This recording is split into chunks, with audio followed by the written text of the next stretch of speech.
দরুদ আর সালাম পাঠ করার মাধ্যমে আজকের তেলাওয়াতকৃত আয়াত খুব গুরুত্বপূর্ণ বিষয়। আপনারা আমাকে কোরআন থেকে কথা বলার জন্য নিয়ে এসেছেন, আমি কোরআন থেকেই বলবো। যদি কোনো আলেম থাকেন, যদি ভুল হয় তাহলে ধরবেন, আর যদি ভুল না হয় মেনে নেওয়া লাগবে। কারণ এটা তো আমি নিজে বানাচ্ছি না, আর আমার বাবার কথাও না। আর আমি যদি না বলি তাহলে আমার ওয়াজ শোনাও জায়েজ নেই। কথা বলেন না কেন? আল্লামা সাইদি রহমতুল্লাহ আলাইহে আমার শেষ দেখা যেই দিন, ওর পরে আমার সাথে আর সাক্ষাৎ হয়নি, 10 মিনিট পেয়েছিলাম। আমার মাথায় হাত দিয়ে বলেছিল, হামজা যদি চট্টগ্রাম আর খুলনা বিভাগে যেতে পারো, এটা খুলনা বিভাগ না, অন্তত এখানে যে মানুষকে একটু বলবা যে আমি সাইদি জীবনে কোনোদিন কোরআনের কথা বলতে পিছপা হয়নি। তোমার আদেশ দিলাম, কোনোদিন কোরআনের সঠিক কথা বলতে পিছপা হবে না।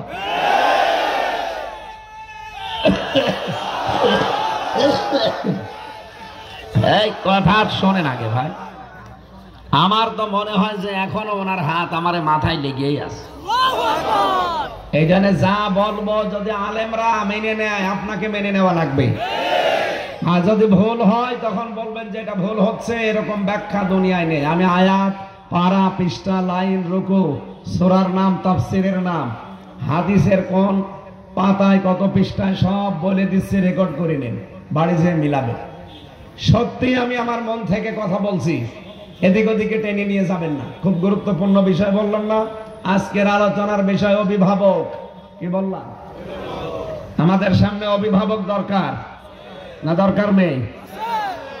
অভিভাবক ছিল না, যার যা মনে লিখেছে তাই করেছে না, এটা আর চলতে দেওয়া হবে না। সামনে আমাদের অভিভাবক দরকার।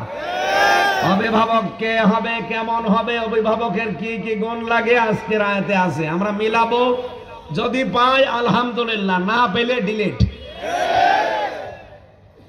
রব্বুল আলামিন বলেন ইন্নামা, এখানে যারা গ্রামার বোঝে, মা শব্দটা ব্যবহার করা হয় ইন্নার সাথে যদি, তাহলে বাংলা অর্থ দাঁড়ায় কেবলমাত্র, একমাত্র, শুধুমাত্র।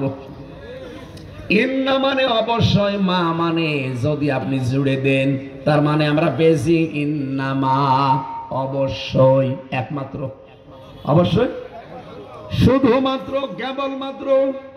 ওয়ালিয়ুকুম, তোমাদের অভিভাবক, তোমাদের বন্ধু, তোমাদের দায়িত্বশীল হবে।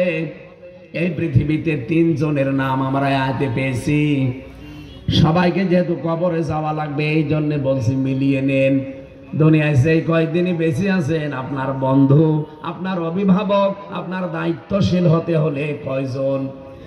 আরো জোরে। আল্লাহ রাব্বুল আলামিন বলেন 1 নম্বরে আল্লাহ। এখানে আল্লাহ কিন্তু কম দিয়েছেন, কা দেয়নি, যে আমার জন্য শুধু না, কম আমাদের সবার জন্য, তোমাদের সবার জন্য অভিভাবক। এই পৃথিবীর ময়দানে 3 জনের একজন আমি আল্লাহ। 2 নম্বরে ওয়া রাসূলুহু, আমার রাসূল তোমাদের অভিভাবক, বন্ধু, গাইডলাইন দাতা। 3 নম্বরে ওয়াল্লাযীনা আমানু, এই পৃথিবীতে যারা ঈমানদার আছে তারা তোমাদের অভিভাবক, পথ প্রদর্শক, তারা তোমাদের বন্ধু হবে, তারা তোমাদের দায়িত্বশীল হবে। তাহলে কয়